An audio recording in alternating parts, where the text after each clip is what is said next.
Bonjour à tous. Aujourd'hui, on va pas faire une recette, on va répondre peut-être à des questions. Comment cuire une côte de bœuf au barbecue.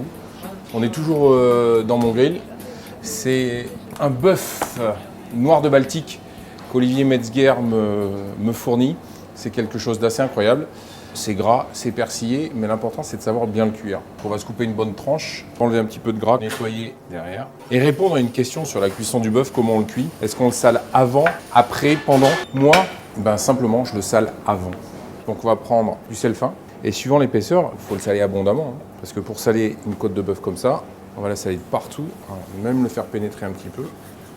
Voilà, évidemment c'est bien laver les mains, on le met bien de partout. C'est parti. Voilà. Attention, le gras quand il fond sur les braises, ça prend feu. Il faut surtout jamais que les flammes touchent la côte de bœuf. Et on ne cuit pas sur les braises, on cuit devant les braises. On va mettre la côte de bœuf sur toutes les faces pour que la température monte tout doucement. Et surtout qu'elle se parfume.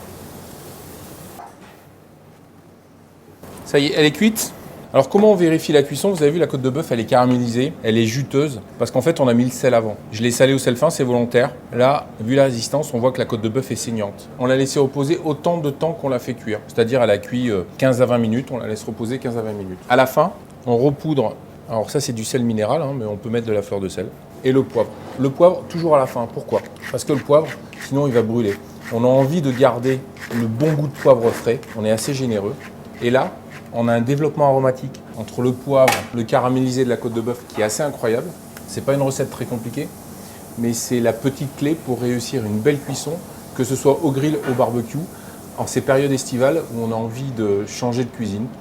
Moi, c'est ce que je fais tous les jours et ce que mes collaborateurs font tous les jours dans ce restaurant. C'est une cuisson à la braise qui est assez incroyable. Je pense que vous m'en direz des nouvelles.